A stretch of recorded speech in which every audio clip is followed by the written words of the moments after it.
Well, hello, this is the final boss, and this is Aether's storyline as written by the dev.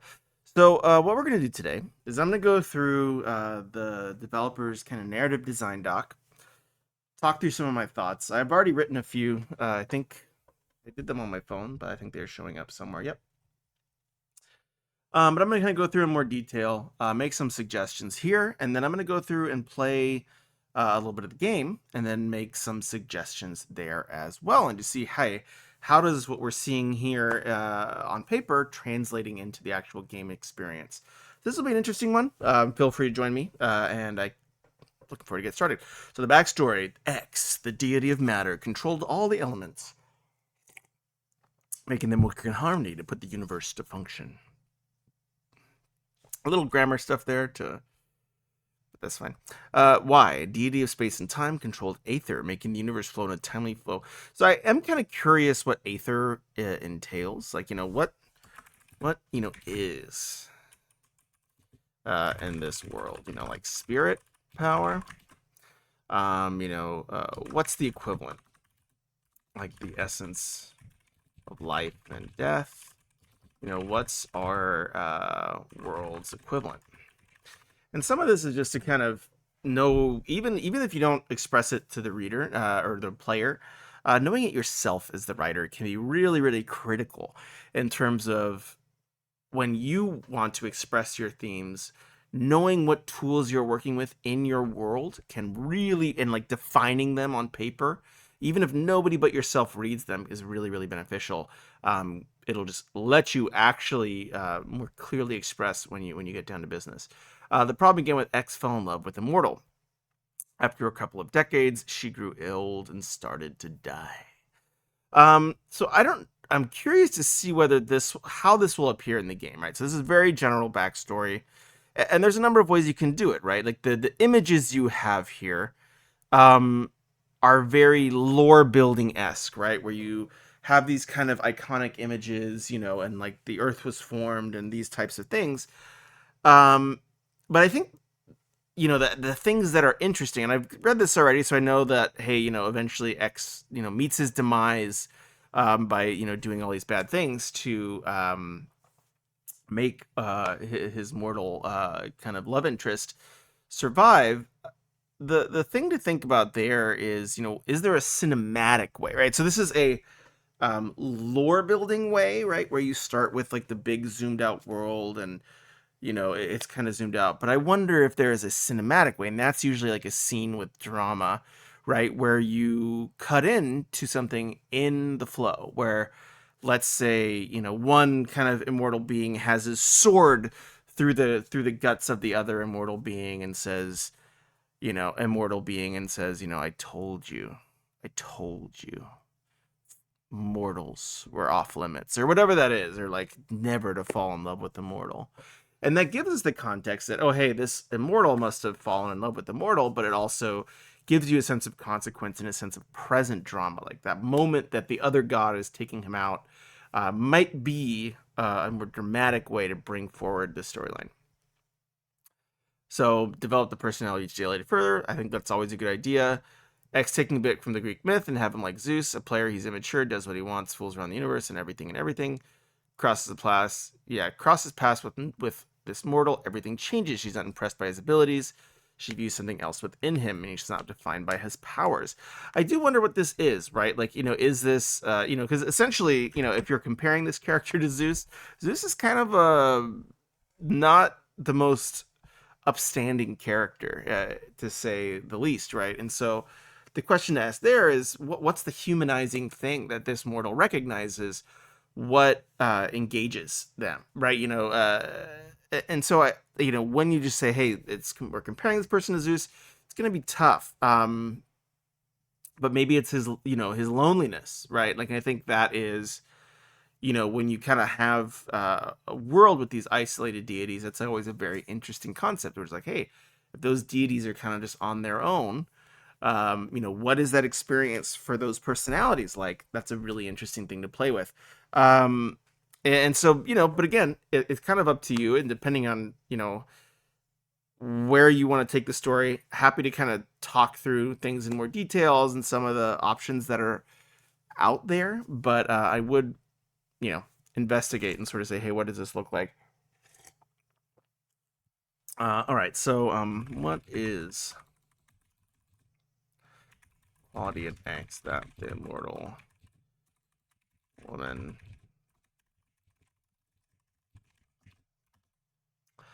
okay, not defined by his powers. I'll also put this into suggesting mode just in case there's some line edits like this one up here. I should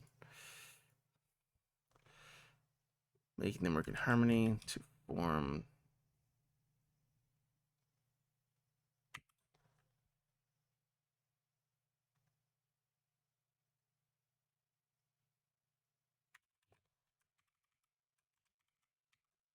Let's make a little bit more streamline there. Anyways, I know this is probably more of an internal document than a something to share, but a little bit, OCD. So you just have to deal with that, I guess.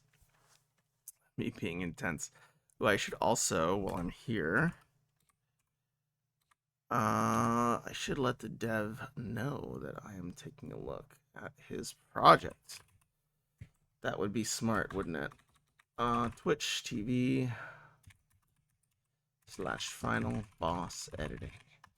And if you haven't followed, those of you who are watching, what are you waiting for? Oh, I still have the wrong title on too. Oh no. Dashboard.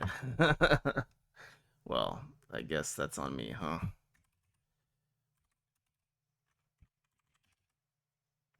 Okay, I think it was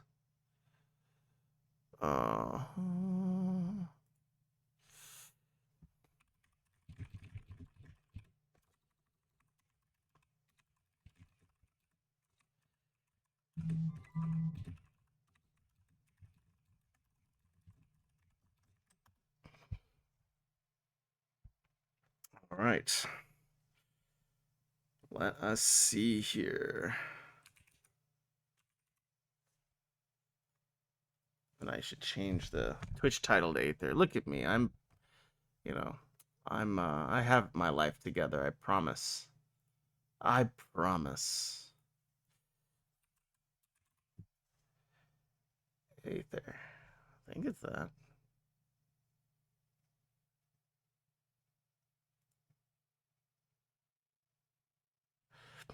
We'll see. All right. Anywho, back to business. Okay. Another point of our advantage that will help us develop is their relationship. Let's say 50 years they spend together. We'll able to track the character development and it'll explain his descent into madness. So yeah, I mean, I think that's a really reasonable thing. I think later on there's an indication that there's another character that's influencing this decline, right? So I think this is where I would be really curious to see what that looks like, right? Like, I'd be curious to see the, Fox's presence,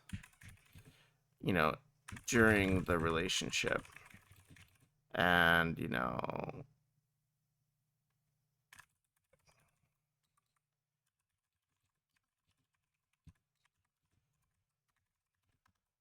yeah. So I think that's interesting. I mean, I think that's a smart, decision, but like, if there is going to be a traitor, we want to establish them early and show that they've had some influence on the trajectory of the story.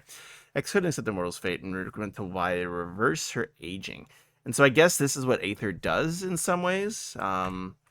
So like shoot. Come on now, computer. So is this what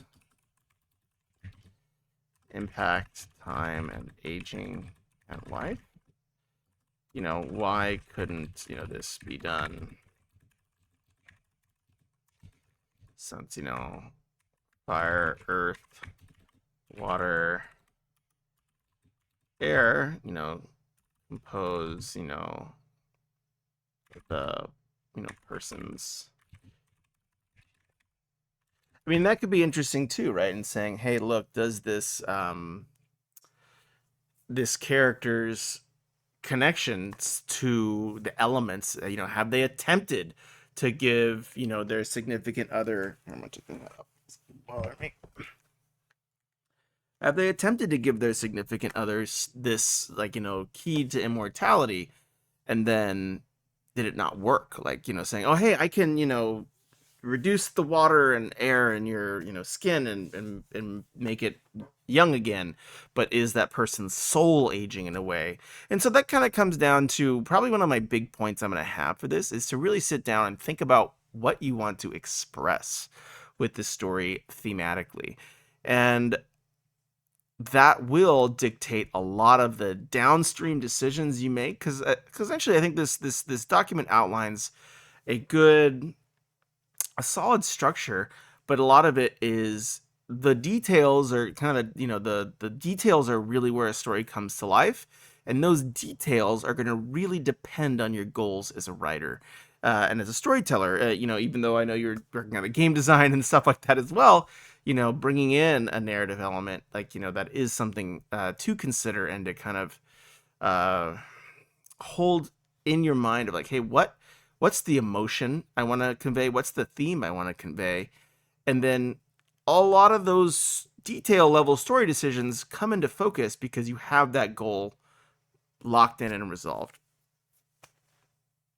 So I would say, hey, yeah, I don't know if I can put overall notes up here, maybe.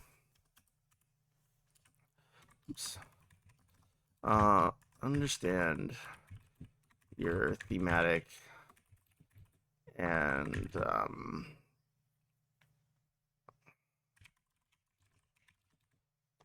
thematic and emotional goals. What do you want to express, and what do you want the player to feel?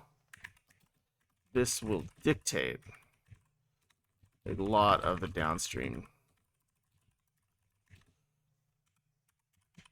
All right. Okay, so when they first meet, he'll be completely delusional, for lack of a better word. The honeymoon phase. Yes, as time progresses, start to notice their body decaying. What's the first thing that'll come to mind of an all-powerful, mature? I'll just use my powers and fix everything, right? So then,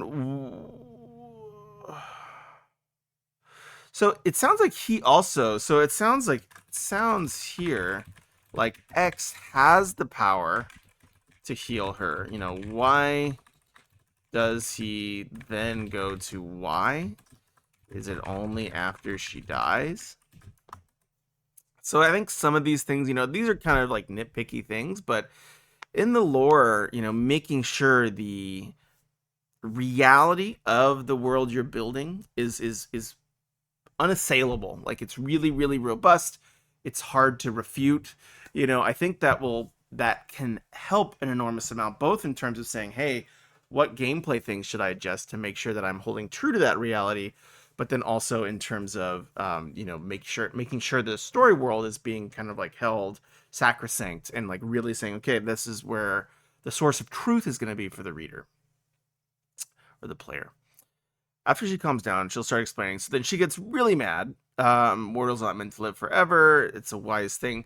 Again, I think this is a cool idea, but how this is expressed is really interesting. And this is where your point of view as a developer, when you have characters arguing or having disagreements over themes of life, this is where you can express that point of view and say, hey, the wise character believes this, the foolish character believes this. This is how they work out. I don't know if I get a clear sense of why. I don't think of why she this, or what, wisdom she's bringing to bear. I'd encourage, as the storyteller,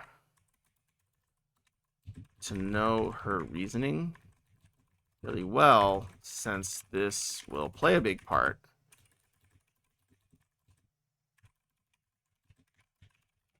It'll be a huge part of your narrative's theme, right? Okay, she's very wise, helps justify why she stands out. While her body won't decay with time due to his magic, her soul will. Let's assume that he has no control over soul. So, okay, so got it. So this is kind of what we're. But then, he doesn't want that. She doesn't want that. Okay. So okay, so this is assuming, Aether is a separate entity, non-corporeal. You can say it, but I can spell it wrong too, right? X is convinced at first, but as time passes, his love grows stronger, and he stresses out more seeing her decay. Maybe he starts slipping some magical items to make the progress slower, but she finds out and they get into a fight. X is helpless. His decay and madness begins. Hmm. So I like this. I think this is an interesting theme. I also like X's decay. So yeah, I do want to define what this decay into madness is. Is it obsession? So I would define this. Is this obsession only, or is there actually something breaking in his logic? Likewise, how is the true antagonist? How is the true antagonist involved in this and pushing this forward? So I think that's the thing that reading through this on the first go stuck out quite a bit was that there's I think the best way to phrase this, um there's a bit of there's a lot of cool ideas, but they need to be dependent on each other, right? Like the betrayal of one of your, you know, mentor characters and things like that. That's a really cool idea, but it needs to tie in to all the other ideas and they need to work as a cohesive whole.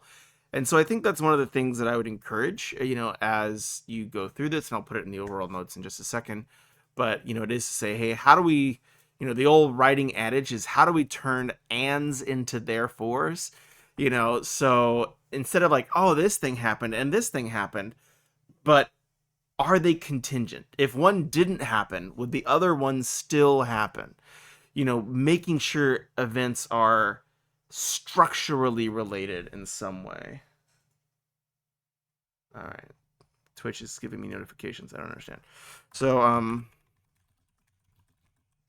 into their wars. A lot of cool ideas are in the story, but I need to see more ways that they overlap, depend on each other, and yeah,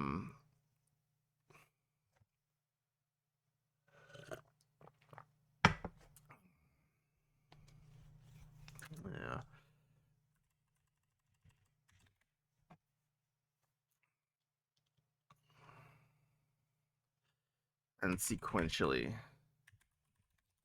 relate. Yeah. Okay. Off we go. Rai refused, telling him it's his fault for living immortal, and that's how. And so then so he's cornered, and this is where Y comes in. The only option he has is to reset time. Let's create an infinite loop. Okay, so again, like that kind of underlines my point, right? Which is, okay, so Aether impacts time now. Okay, like so, kind of getting different senses of what Aether does, even from like kind of this very high level summary, might be an indication of, okay, I need to probably zoom in and really, really define, okay, what mechanics of existence are each deity powering, are each ability that those deities have powering. So here seems to relate more to time. What aspects of are each deity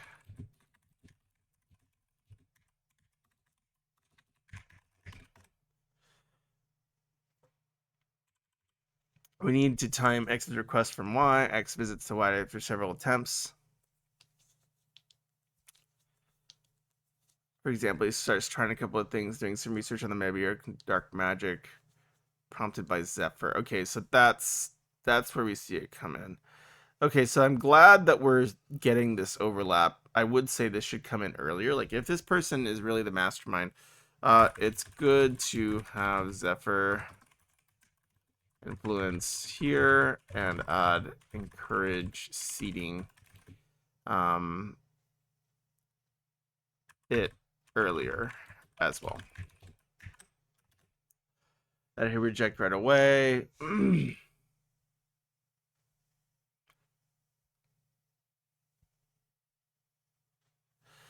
Okay. Okay.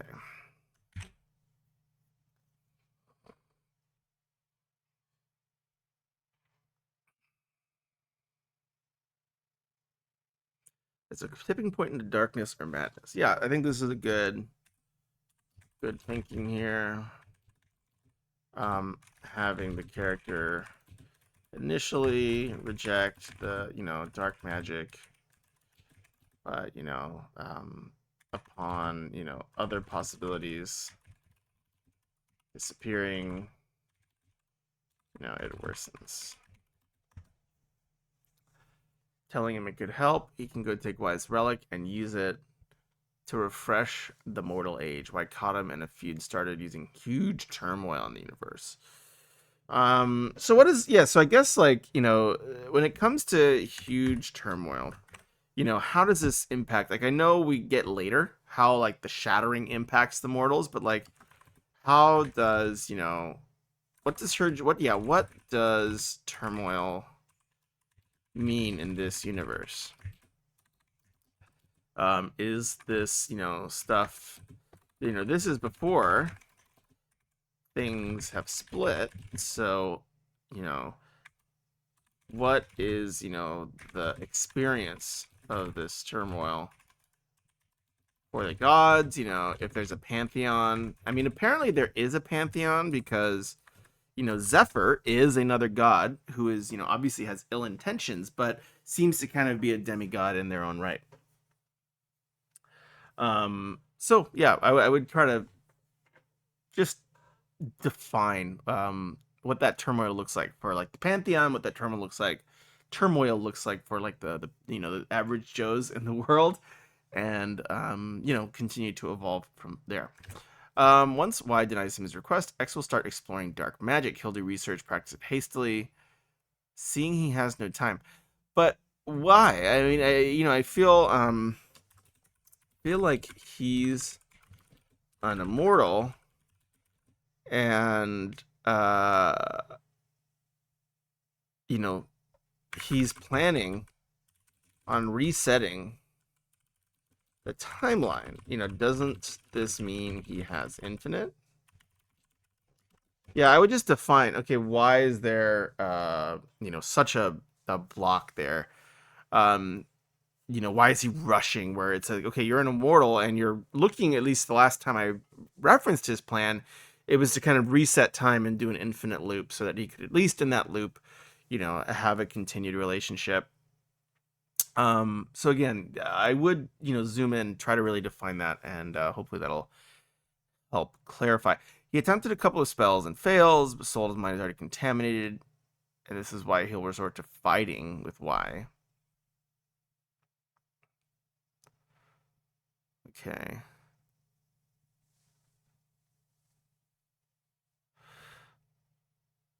Yeah, I'm curious. I am kind of curious as to Y's reaction. Like, what has, Y been experiencing, thinking through this process?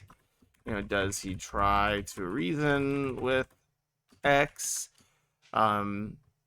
Is he aware of X's, behavior? Yeah, I think, because, and likewise, this goes for the same, same thing with Zephyr. X, Y, and Z. I love it. Like, I like the math thing, but the same thing. Like, why is Z Zephyr doing something? How is that character? I mean, you don't have to have it in the story, right? But just knowing in your own mind, where is Zephyr in all this? When it's escalating, is he just like this kind of loyal coach that's teaching this person dark magic, and nobody's noticed that the one of like the deities holding reality together is starting to go bananas. There seems to be like again, like there seems to be a pantheon. So I would try to understand, hey, what's actually going on under the hood there, and kind of in the pantheon's politics during this time. Contaminated soul shattering, spreading the universe into zones and shards of power. All right, the present in the human realm, Ragnarok began. So Ragnarok, is a Norse term. So, you know, is there for the apocalypse? But is there a term in this world? Or are we in a Norse world?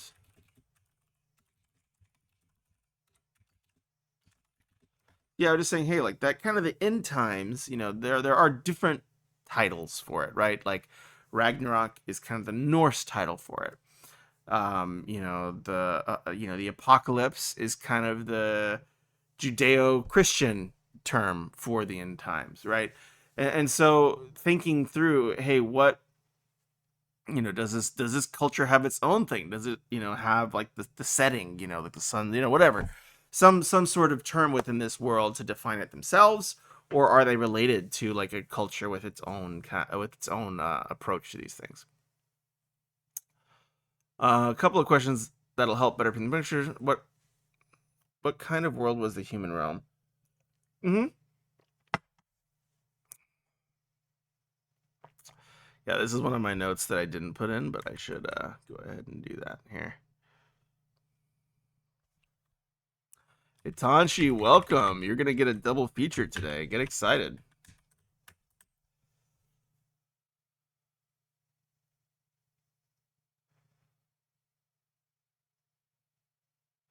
Yeah, welcome. So yeah, this is gonna be a fun one. We're reading the game's narrative Bible, and then we're going to be playing some of the game. They just released a new patch, and the developer was very kind and asked me to take a look. So I'm excited to. So we'll be doing fun where we look at the narrative on paper and then we see it implemented, and then we can hopefully have some insights in that regard as well in terms of what's working and maybe some opportunities for the writer. An angle we can take here is, well, their fight may have taken more of the day. Human time could have taken centuries. Yeah, time was slower in the human realm. It's a good angle we use to introduce magic mythologies to the human world, or we can just have them start use magic and be aware of two deities.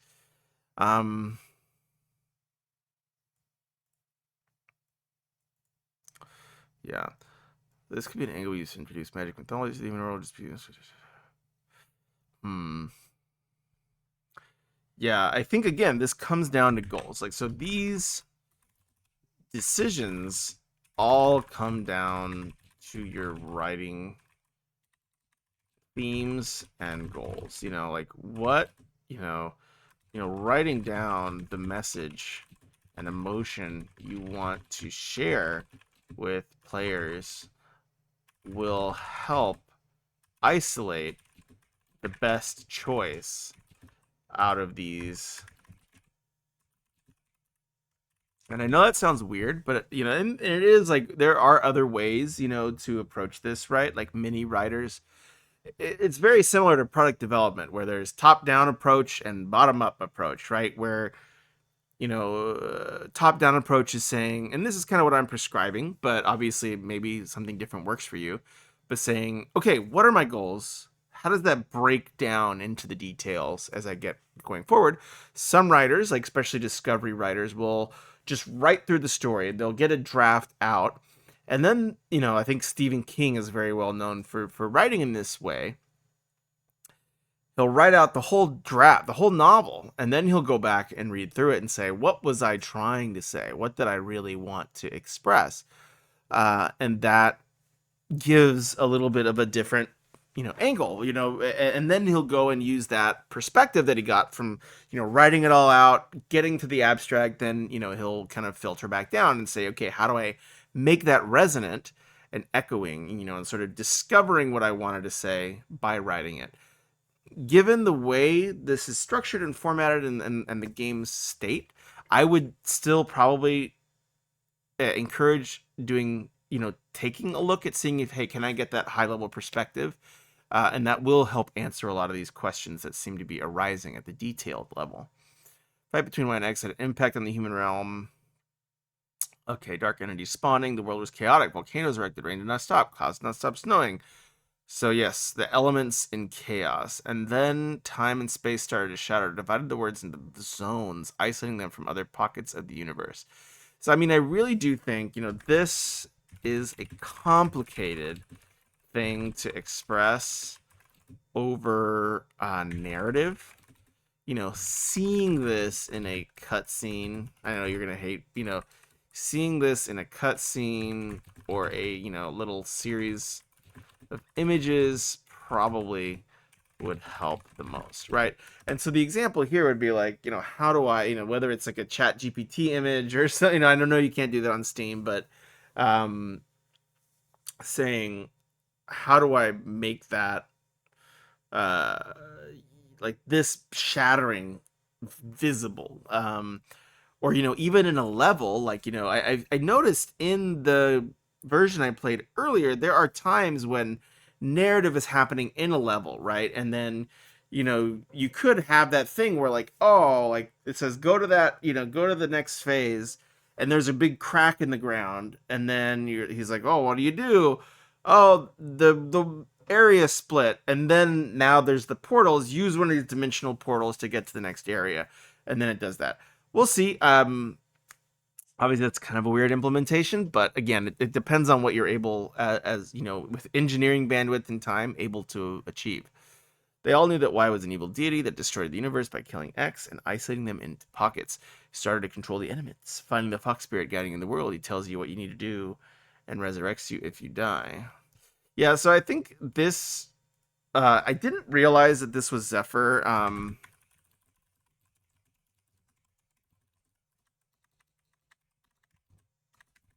my first reading.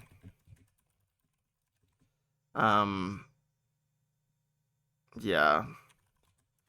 Yeah, and it doesn't sound like the mortals know very much about what's been going on. Yeah, we'll see how to execute that. I mean, my sense would be like doing a scene by scene. I mean, this, my approach would be to say, okay, first off, write down our big ideas. What are we trying to express? Next is to kind of do a scene by scene or a phase by phase outline, and you have the plot beats out, which is really helpful. But sort of saying, hey, how does this break out into scenes? And then making sure that core structure meets your goals, and then going through and writing the dialogue and the actual text for all those things would be like that kind of third phase. That is a way that, at least for my projects, I've been able to get a pretty consistent outcome. But again, everyone's a little bit different, and different workflows work for different people. But getting to that kind of detail level will be helpful. With armed with like a higher level view of the story, I think is what you would be looking to get. Going to different zones, mastering elements, defeating bosses, climbing the zones to reach the etheric zone, where White God is recovering. You fight him, trying to take his powers to reset the world to its previous form. So I do kind of want to get a sense of the lies I'm being told. I want a sense of the lies that the fox is telling me to want to attack Y God. What's my motivation as a player for, trying to kill the only remaining deity of the only remaining deity, right? Especially since the first deity's death resulted in chaos, I'd think the second would be worse. So that would be my question, right? It's like the first deity that was attacked and slain caused horrible chaos in this universe that shattered reality, elements and things like that. So the question would be is like, what does the player believe themselves to be doing? what have they been lied to about? What do they think they're accomplishing that eventually will resolve as being, true or untrue? Those would be the things that I would really zoom in on and try to have engaging answers for. Okay, so after defeating Y boss, so I absorb. If you win, you absorb some of the Y god's power, but he resets time before you finish him. After defeating the Y boss at a certain difficulty, you finally win, but discover that the fox was the one absorbing his powers, corrupted by dark magic or emotionally. So I think these are my notes here. Um, I'll put them in a. Separate comments. It's a little neater. Yeah, but I do wonder, like, why, is he jealous? Is he envious? Is it an emotional reason? Is it the dark magic that he's corrupted with? He now takes the throne and resets you back in time. This unlocks a new difficulty where the final boss is the fox. So if you defeat the fox, you win the game. Okay. Story progression to the world. Player wakes up in a broken world. So this is kind of that beat outline where we have these kind of more general beats. Player is approached by a small fox spirit who introduced himself as Zephyr. Interaction between player and Zephyr is light, informative, and friendly. Okay. Yeah, so why does Zephyr choose the player? What makes the player, worth these, attentions? What's their history in the world that Z thinks he can use them to tip the scales? Yeah, so I think that's I don't think you have to establish it from the very beginning, but definitely knowing, okay, why, there's a bunch of people, there's other characters, Arya, Vorik, Lyra, that are in this world. Why are you the one that's chosen? And getting kind of fed lies to, what does Zephyr stand to gain from this? And what is the, what's the false gain? Like, what does Z say he stands to gain the player, and what does he actually gain? And that's the thing, like, this is a character that's going to be representing two motivations. And so saying, having a credible motivation, saying, hey, I want to help, build a community. You seem like a strong warrior. Let's build a community and start re-knitting just some of the elements nearby. Whatever, like, I don't know what that goal is. And obviously finding one that fits in the universe will be worth doing. But that question does come into account. Like, what's the fake goal that Zephyr is kind of rallying the player behind? And then what is the real goal? Where it's like, obviously he wants you to destroy Y so that he can absorb Y's power. But what makes Zephyr think that, the player among all the different people out there has the ability to destroy a god that, took down the elemental god pretty successfully? Anyways, Zephyr guides the player to obtain shards of X deity's power, starting with Earth with no particular order. Along the way, the player encounters various mini-bosses, once human, now warped by chaotic energy. During these battles reveal their resentment towards Y deity. So why do the other guys resent Y? I mean, I feel like X and Z were the bad guys here. Why do these other, demigods resent Y? Like, Y just seemed to, like, it seemed like Y was just defending. Was it his denial to make a time loop? I mean, because, like, at least from, and that's the thing, like, every universe, if you're touching on things that other universes use, you want to keep an eye on it. But from my, literary experience with time loops are usually a bad thing. Like, you really don't want time loops to happen. Like, there was that, Groundhog Day. It's not fun. There's a bunch of time loop movies. The player is always trying to, or the aware character is always trying to escape the loop. And so that would be my question, which is, okay, well, what you know, what's the blocker there?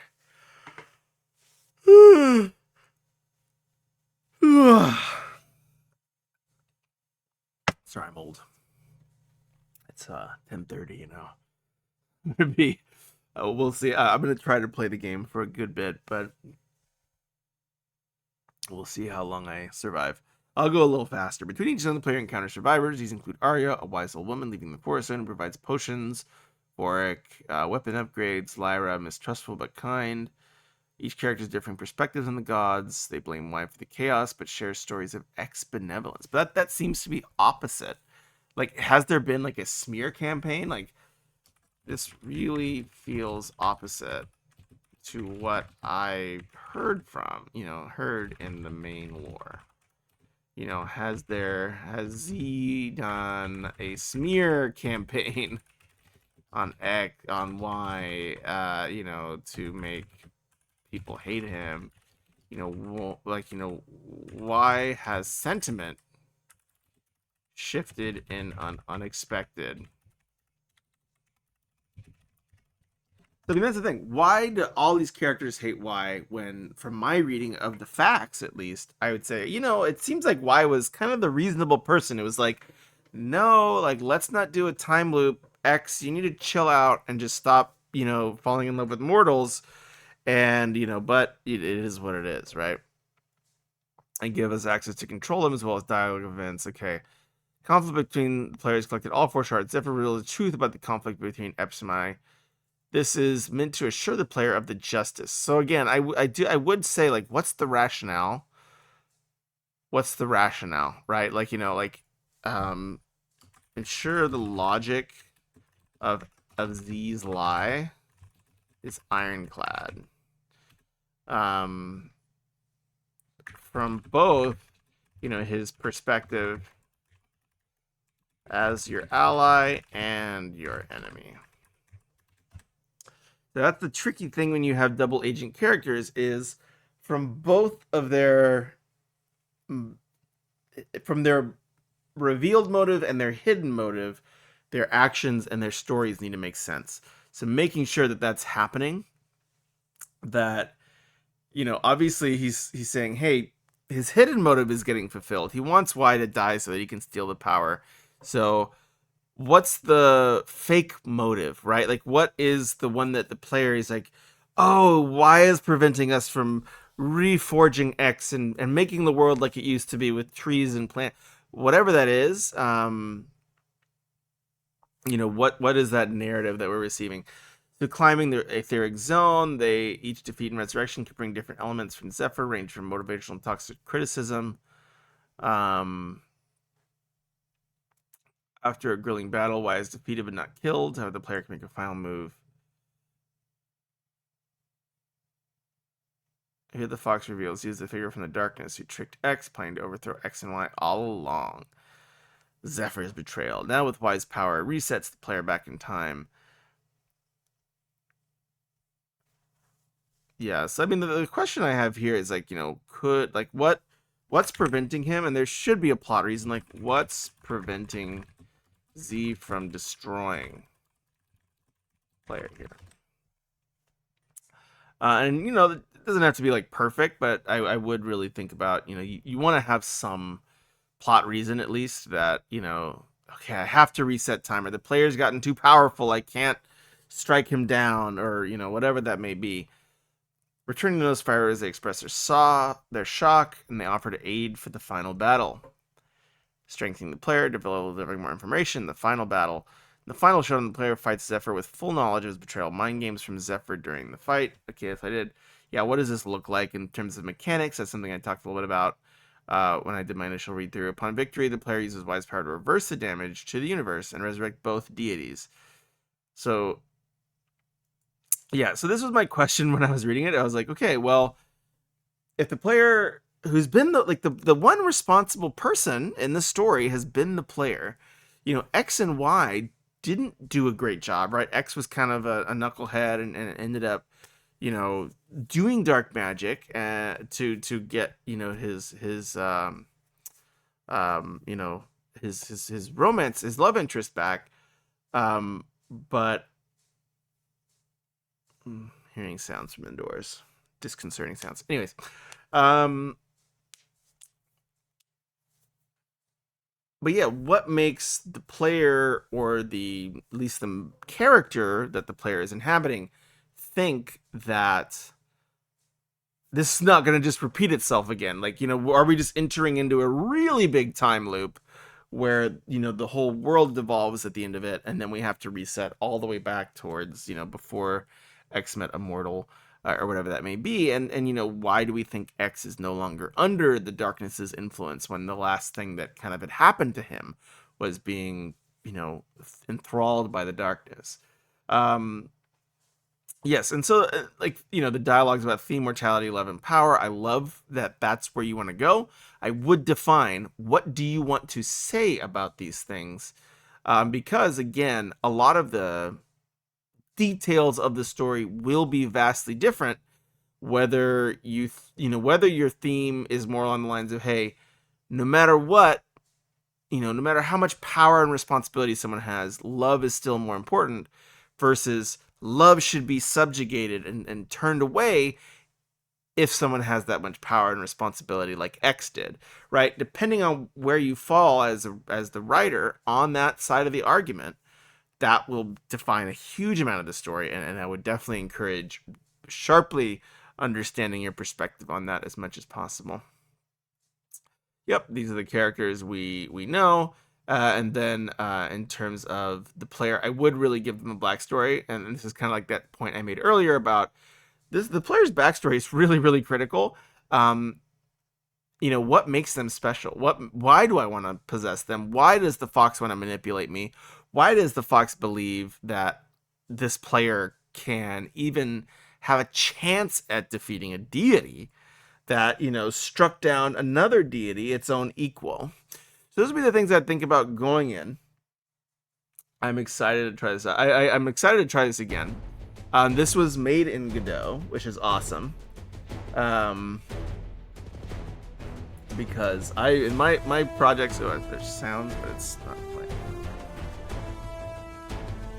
That's loud. All right. So we did the review of the narrative. Let's take another look at the game. There are some updates here. This looks like it's working. All right. Press any key to join. Any key to join. I don't know. So it looks like I'm at the home base. Wait. Oh, did it retain my save? Oh no, I need to start from a I want to start from a clean save. Can I destroy my save?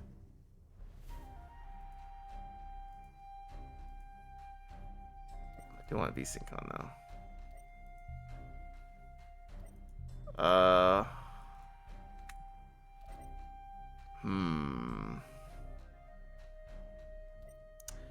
Let me see if I can reset my save here. That, as weird as that sounds, I kind of want to be able to like go through the entire browse local files. Oh no. Application, Godot, Steam API, config. No, I don't see it. Oh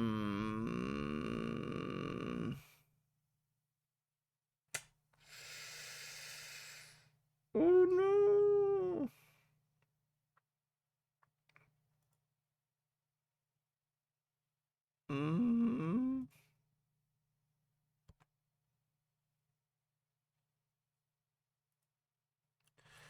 Let's see. Enable Steam overlay, in-game overlay deleter, such as browser tabs are open. When is this game?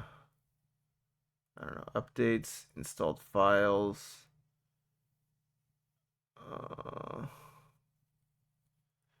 Well, I might not. Oh, I just keep them updated. All right. Well, I tried. I don't remember too much, if I'm being honest. But We'll see. I'm curious. I wish I could see the beginning again, but that's okay. I'll talk to my guide here. How does it feel after your first death? That's misspelling there. Don't worry about it. As you go into more ascensions, you'll become better and stronger, and the deaths will become rare for you. So again, the dialogue there is a little just kind of oddly phrased. In all cases, here are some etheric shards I have to help you unlock a new spell. All right, good luck. So I want to unlock. How much shards do I have? Ice, 100 shards. All right. What about? But I'm at air, right? I'm at wind. I'll do wind and fire. Element fire unlocked. All right. And then. Uh-oh, why is my mouse shooting that way? All right, there we go.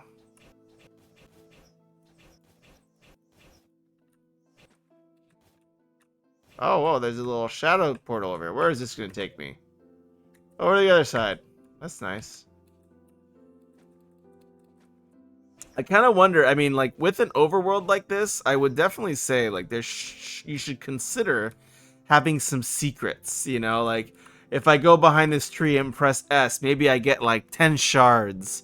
You know, it could just be, like, little rewards. If I walk into, like, this section, you know, there's a treasure chest over here with 20 shards. You know, it could just be the metagame currency, but those are really fun. Time cube. Relic name, relic description. Okay, still don't know what that does. Um, Achievements? Yeah, okay, so this is continuing my previous save. This is a firing dummy. Can I get this? Not enough shards. Okay. So, pressure meter. Enemy frenzy. Hard hitters, tanky boys. And the tanky boys. Alright, we'll go to the time portal here. And we'll go to the forest. QER. Yeah, this selection screen is still a little funky. Oh, here we go. We're here.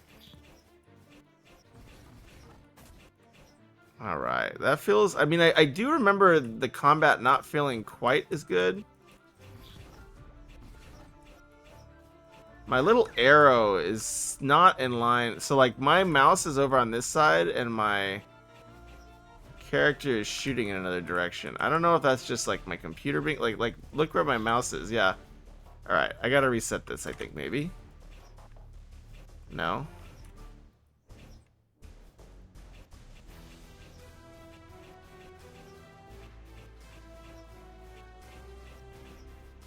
Alright, that was a little weird. But we're getting there. Oh, excuse you. Yeah, maybe I'll plug in a controller. Like, my mouse controls are being really weird. Really weird. But again... Oh, no! Oh, I took damage. Don't you do that, you stinker. Oh, it's burning me still. Good gracious. Yeah, like, look where my mouse is and look where my thing is shooting. That's pretty rough. Should I turn it off full screen, maybe? Where's the controller? Do I even have one? Yes, I do. Maybe this will work. How do I do this? I think I plug it in here. But yeah, it's another good bug to catch is those controls, man. Alright. Can I move around? No. Let's try this again. It feels like my center is here. Like I can see the little arrow on my character moving. It has to be full screen. Oh wow, it's not even showing up too. Good gracious. Heavens to Betsy. Alright, yeah, okay, we gotta do some work here. We're gonna fix this. Return to menu. Yeah, the mouse got misaligned somehow. Settings. Full screen. Off. Oh yeah, this thing's freaking out on me right now.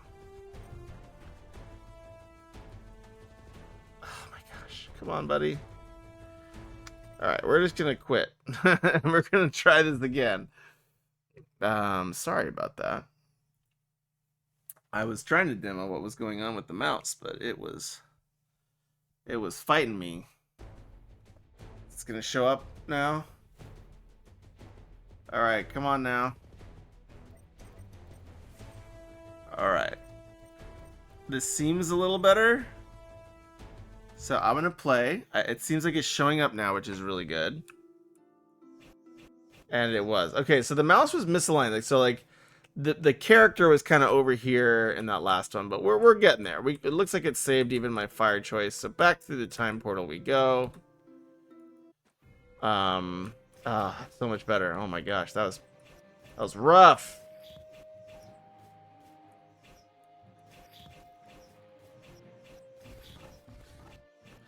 Kite. I mean, I think like in a lot of ways this is like a fun little, you know, kind of top-down roguelike. Oh.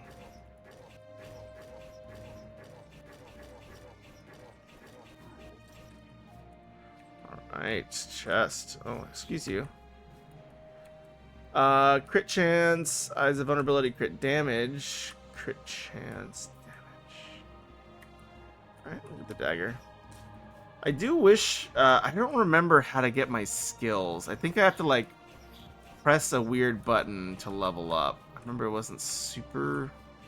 Oh, I see, Z, X, and C, okay. Alright, let's see if I have... Okay, here we go. Fire. I want to try some fire stuff here. Fire explosion. Casts a big explosion. Throws a fire projectile that pierces through enemies. Alright.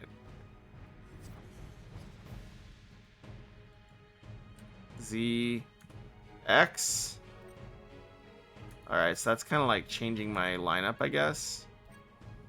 And C is my items. Okay, cool. That's... Feels like those controls feel better. I remember it was a bit tricky last time. Dude. Guys dodging. Guys dodging my stuff. Yeah, I mean, it's a bummer I can't see too much of the... Oh, yeah, so the other notes... Here, let me go here. I'm going to turn the music down just a bit, because the music is really loud. So I talked a little bit about sound design stuff. And so I would say that the things that I'm noticing on the sound side that are problematic are the firing is clipping into the previous sound. So if you hear, it goes, like it's not able to like, so if I finish it just doing one shot, but then it goes like, and if I hold it down, so like it's clipping into itself, which is something to think about, right? Which is like, okay, if that's happening, I think that's better than other options. But just saying, okay, can I play the sound out? Like you know, can I play the sound out fully without clipping into the next one? And then also, should I make that sound shorter?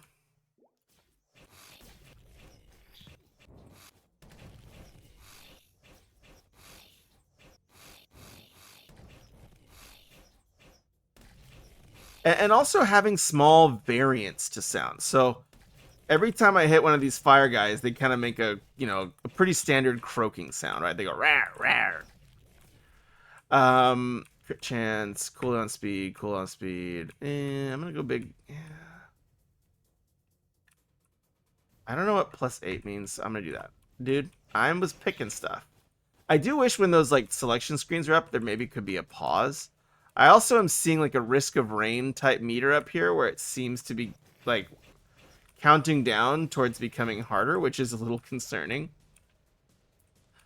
But, you know, it is what it is. That's what you do with these games. I'm like, oh, no. Yeah, I guess that goes faster the higher level you are, but that definitely gives me some risk of rain vibes that there is a difficulty scale coming my way in 11 seconds now. So we'll see what happens if I'm mistaken here. I'm gonna trigger this shrine before I run out of time, and hopefully that enemy won't be spawned at some like crazy level.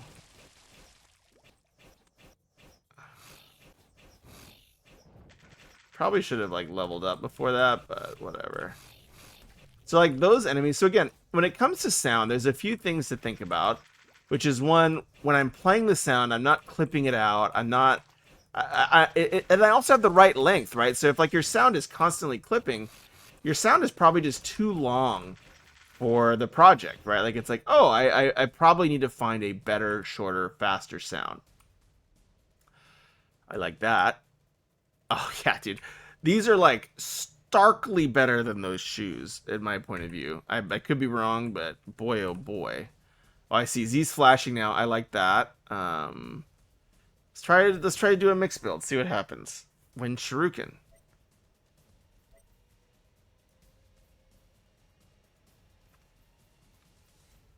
This will do more fire. Let's take turns. Lava pillars.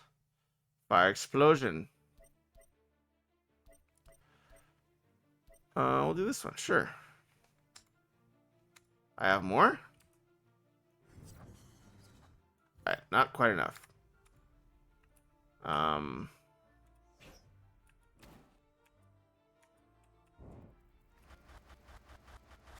Pretty cool. Pretty cool.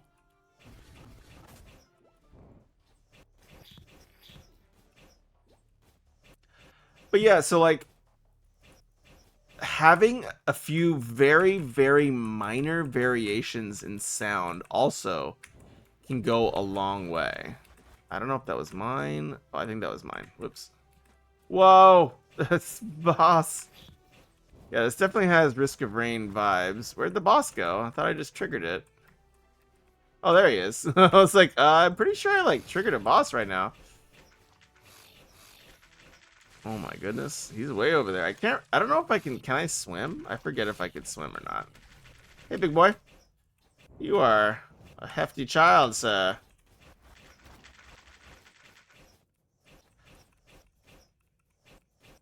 Yeah. Oh, owie. How's my health? I'm doing okay. I'm still alive. I'm still alive. Woo, yay.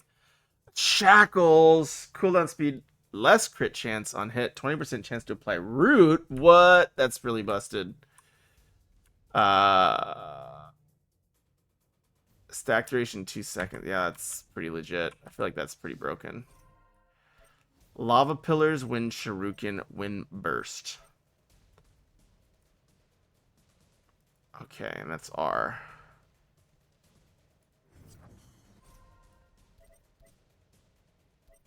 Meteor.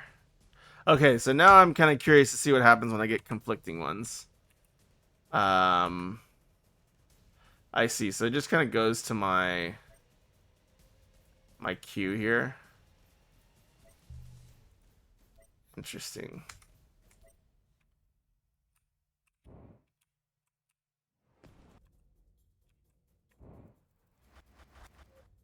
Whoa. That took me on a trip.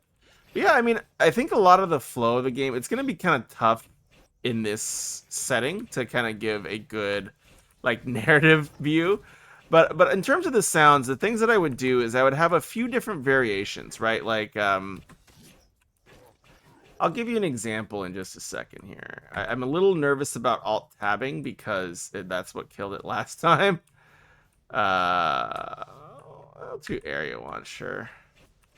I don't know where that area... I guess it made my projectiles a little bit bigger. A little hard to notice, but I suppose my projectiles are larger now. Oh, what's up, little dude? Woo! That's a fun one.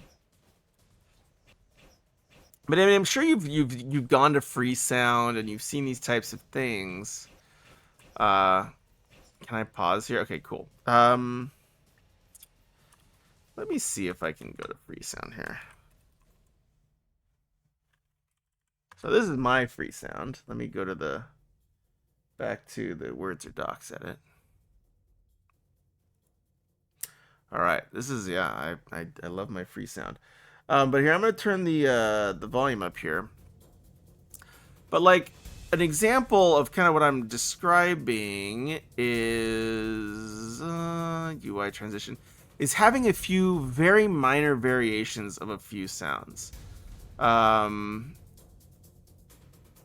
So this is an example. So like, I don't know if you're familiar with games like Stardew Valley, but they have like these different material pop-ups, right? Where,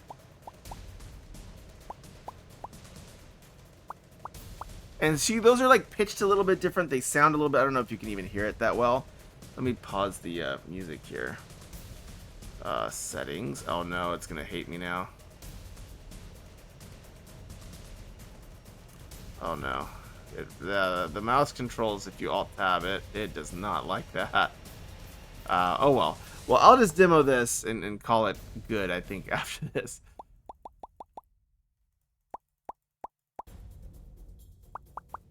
So like that type of different pitch, slight variations, and then you randomize what sound plays. So like when you're picking up, you know, when a bunch of items are zooming in towards you and that pop sound occurs, it has variation. It's still very short, right? Like these are like 0.7 seconds. These are very, very quick sounds. Or like, yeah, very, very fast. So like the goal is to say, hey, you have those you have a lot of them hit at once, and it will give you that extra level of variety. I would say check out Freesound. They do have a ton of these things. And in terms of the sounds that I would flag, I think the things that I would recommend are the ones you use the most, which is like, hey, make sure that your weapons sound amazing, your skills sound amazing. Whatever sounds your player is going to experience in the first 30 minutes to an hour of game time, make sure those ones are super polished. Because that's the thing. It's just like in novel writing. If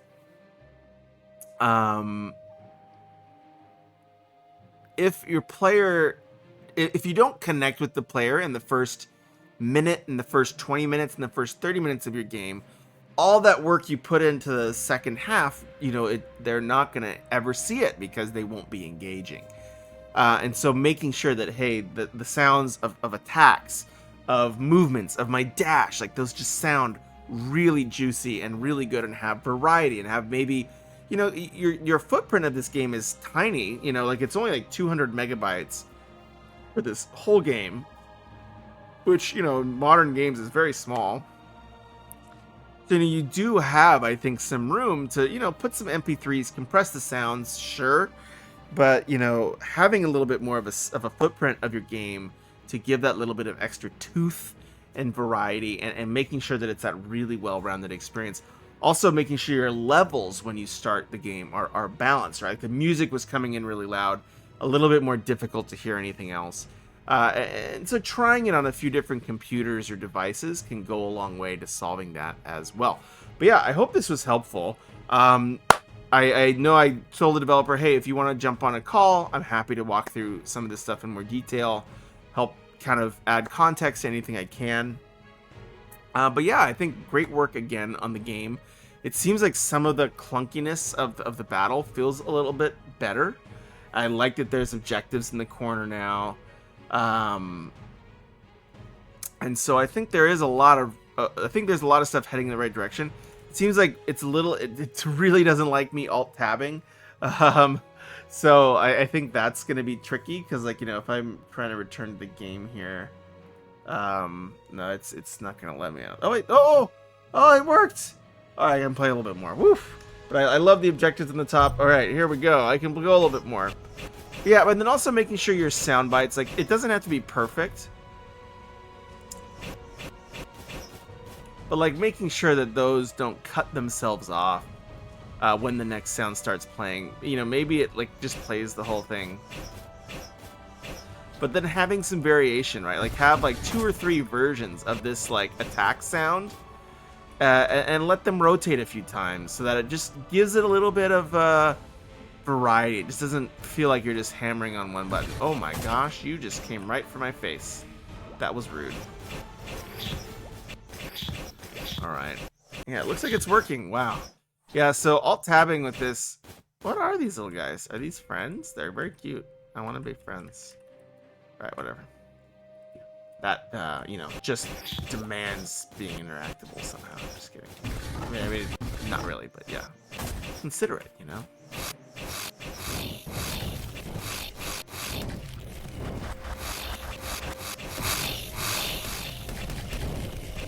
fire seems pretty busted, but that E's kind of useless though. All right, area size, move speed, crit.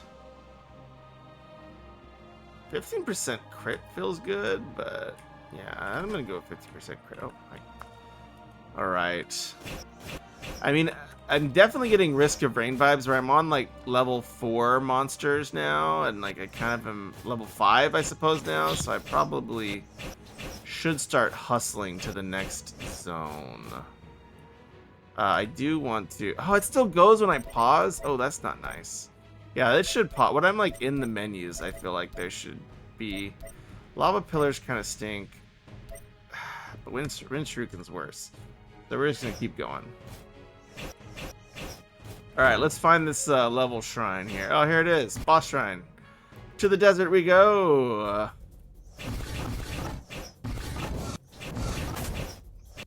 Whew. I like that. I think I had an iframe there, which is really nice.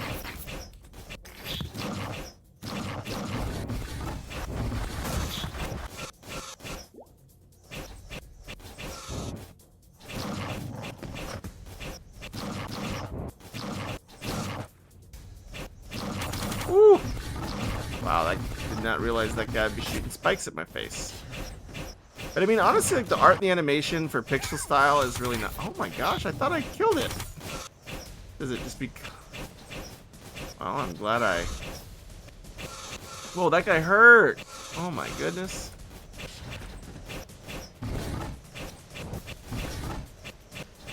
Yeah, I might be in trouble. This world, this is a harsh desert, it seems. All right, so let's see.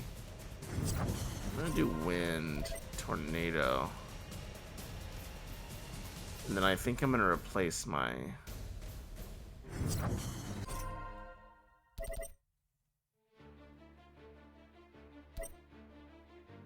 Increases skill damage, increase.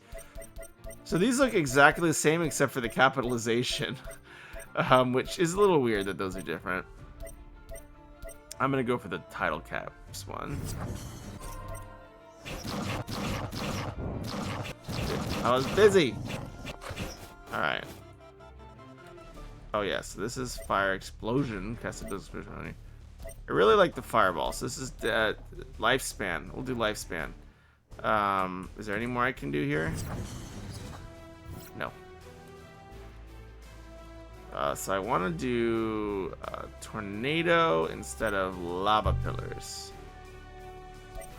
How do I do this? Okay, that's how you do it. All right. Thank you.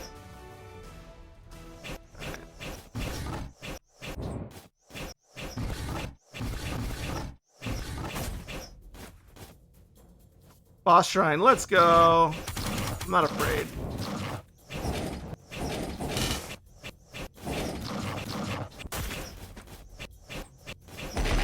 Oh my gosh, that was him. That was mine. Woo! It's getting crazy. It's getting crazy. Dude, these bats. Why are you so mean? Why are you so mean, bats? Why are you so mean, bats? Why are you so mean, bats? Oh my goodness. Oh my goodness. Oh my goodness. It's escalating quickly. It's getting bad. It's getting bad. It's getting bad. It's getting bad. Oh. Wow. I believed in myself. That's what counted. Anyways, awesome. I've been respawned. I'll see if this fox has some new things to say to me. F. No. No. This. Not enough shards. Alright. Interesting. Interesting. Interesting. All right. I mean, awesome. I think there's a lot of, again, I think there's a lot of good stuff here. I'm excited to see how this game continues to evolve. And yeah, developer, feel free to reach out. Yeah, what are my high-level thoughts? I think, yeah, in terms of sound optimizations, you know, use some of those tools that are out there. And I'm happy to help, you know, if you say, hey, I just really want a good weapon sound, you know, happy to try to put a few versions together. But essentially the goals for sound, I think, remain the same. Music generally needs to be a little quieter. Let the SFX kind of, at least in my playthrough, I would test it on a few devices. Different headphones do different things.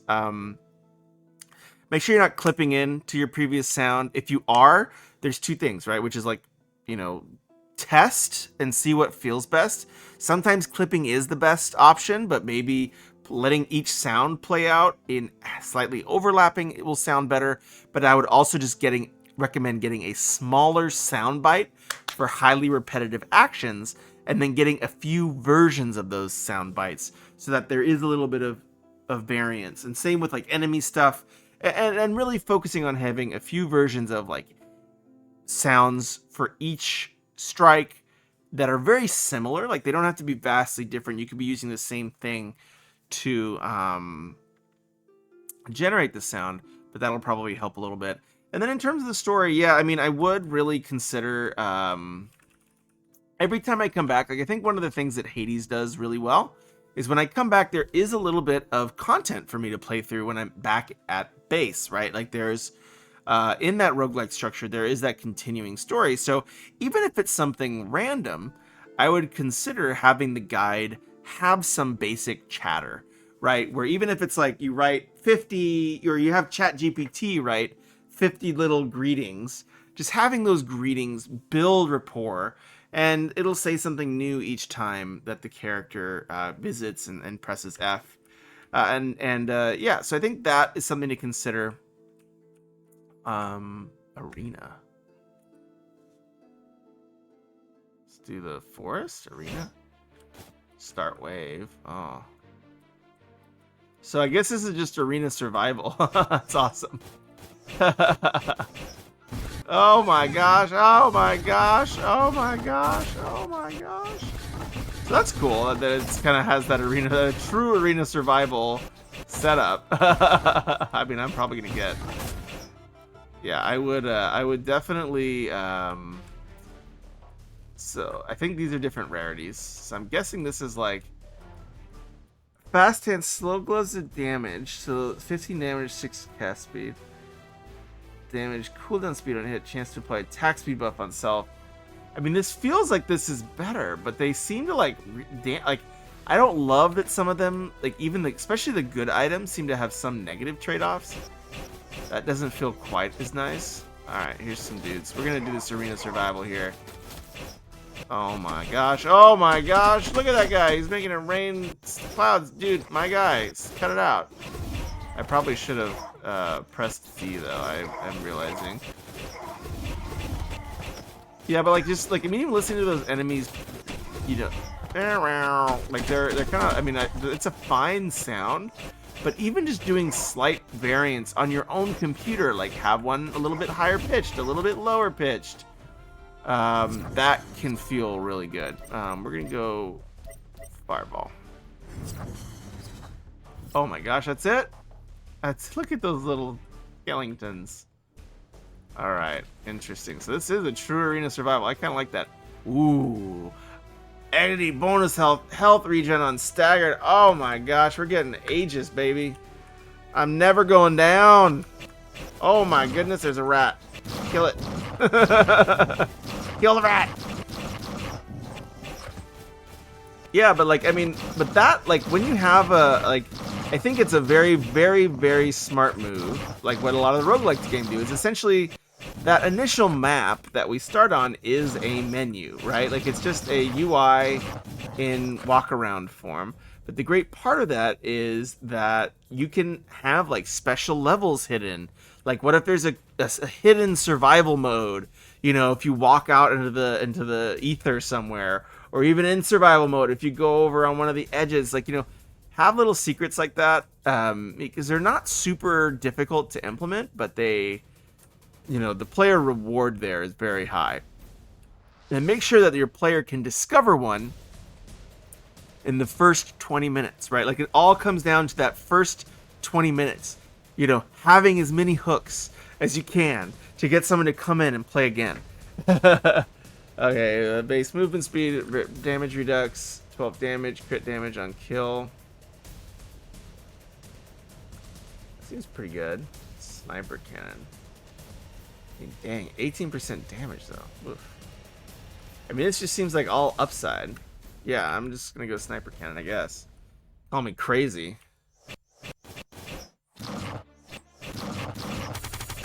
Oof! Hi guys, hi guys, hi guys, hi guys. I'm in trouble here. Alright, alright. I mean, these are fun. I mean, like I said, I think arena survival games are really fun. Like, I think you have a really good mix of systems and stuff, and like, it's cool. Like, the amazing thing about Godot is that it's just such a small footprint. Like,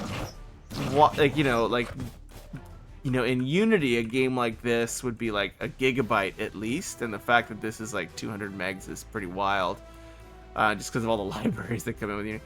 All right, crit chance, crit damage, high voltage stack, critical damage, chance to cast explosion. Oof. Dang, cooldown speed on kill, chance to cast blizzard. Oh. Stack something. I might go the fire dice here. That seems pretty solid. Explosion. Oh. Let's do fire explosion. Meteor.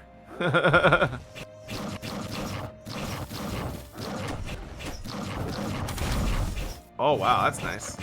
Yeah, I feel like fire feels a lot better than wind did when I played wind. I mean, some of the moves are kind of similar, so like I wonder, like what your thoughts are on balancing that. Hard to do. Ow, I got zapped. That's not nice. Blue person, you should perish. Whoa. Whoa, he just blew up. Oh, that's nice.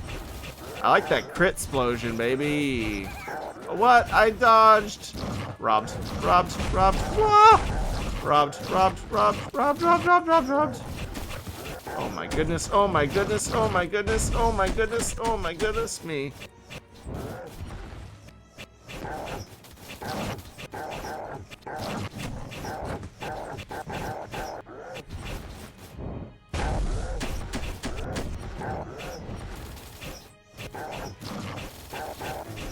Whew. That was a dicey one. That was a dicey one. So all I care about now is crit. Or not. I guess I'll do Blade of Damage then. I'll do damage. Yeah, and I really like... Oh, shoot! Darn it! Oh my god, I'm burned!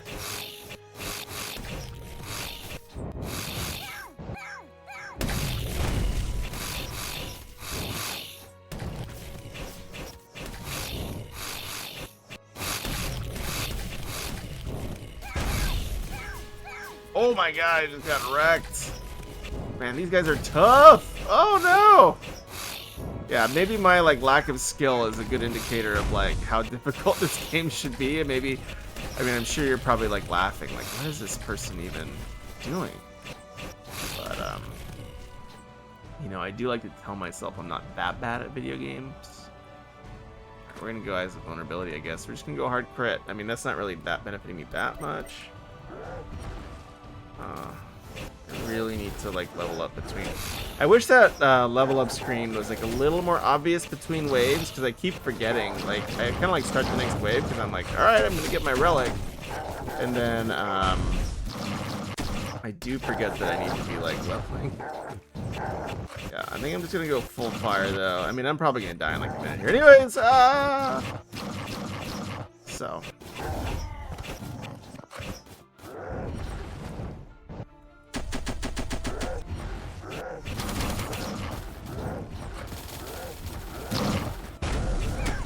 Whoa, whoa, whoa, why can't I move? Why can't I move? Am I so slowed?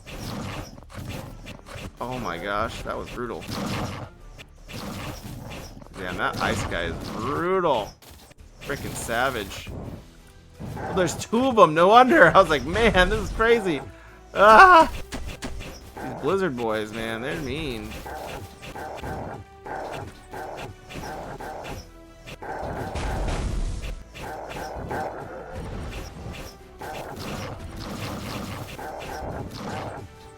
Woo. Yeah, if I get hit by one of those ice things, I am 100% dead. I feel like I got health regen, but I legit do not feel like my health is regenning at all.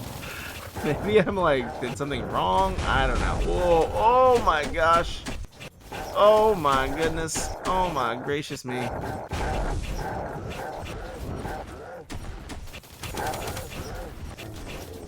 One down, one down.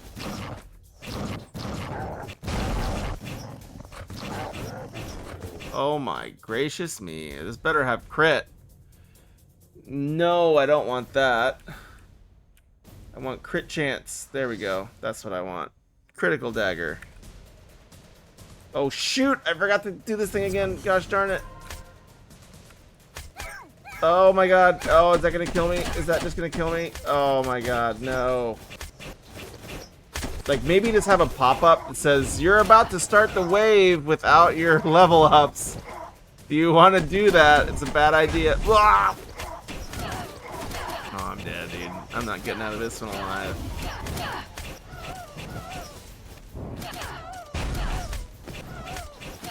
Man, I feel like I had a good build going too, but... yeah, I mean, those quality of life things, I will say, do add up in my point of view. Oh, excuse you.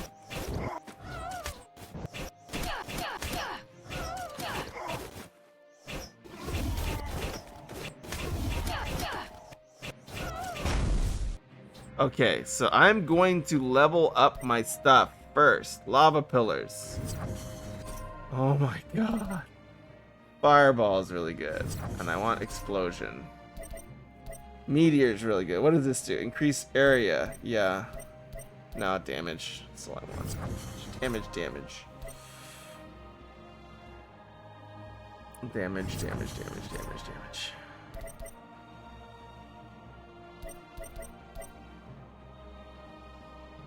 Sure. Alright, there we go. Wow, and I'm full health? I forget that that heals you too. That is, that was a little rough, but here we go. 12% damage to apply move speed buff on self. Minus 8% damage. Cool, apply attack speed buff on self.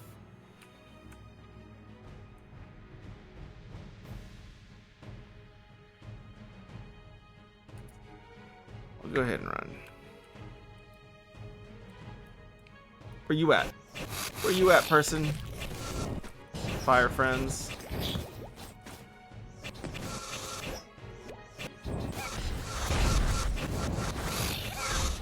Oh my Gandhi.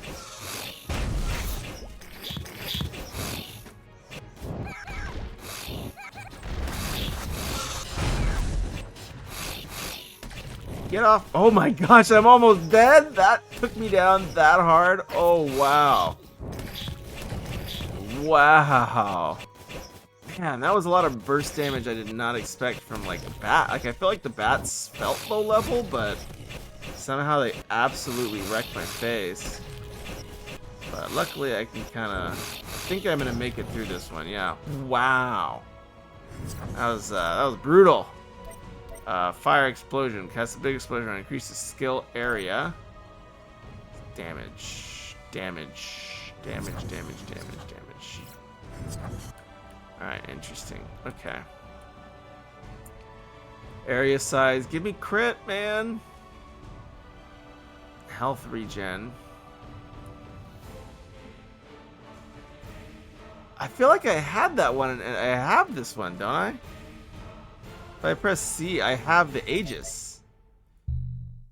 When hit, temporarily increase damage reduction by 10%. Stacks 80 bonus health, 15 health regen on staggered. I just don't get it. Like, I feel like that one should... I guess I'll just take this one, because I don't know if the Aegis is applying. Doesn't feel like it's applying. Uh-oh, this is going to be bad. Get some of that. Get some of that. Get some lava. You savages. Oh, no. No, please. No, please. No, thank you. No, thank you. No, thank you. No, thank you. No, thank you. No, thank you. Oh, my God. I'm so dead. I'm so freaking dead. Oh, my gosh. Oh my gosh, you persons, cut it out. You guys need to go away. Stop casting things at me. Oh my gosh, those water guys stink. Those are stinkers. Oh wow, that totally just whiffed, didn't it?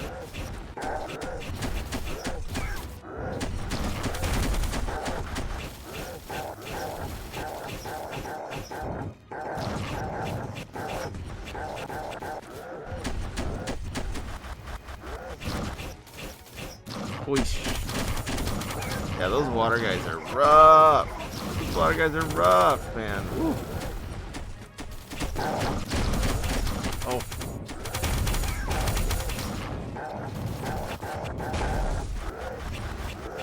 I do wish that like those like those fire pillars wouldn't spawn off map. Like I feel like that would feel nicer if they actually spawn and said, "Oh hey," like when you're generating those random pillars, saying, "Oh hey, if I'm indexing off the map where I won't hit anything, just regenerate a random on the map circle." But overall, great job. I gave this one a lot of time, hour and a half. So I hope that this is helpful to you. I'm excited to see how you continue to evolve the game. Best of luck, and have a good one. Take care. Bye bye.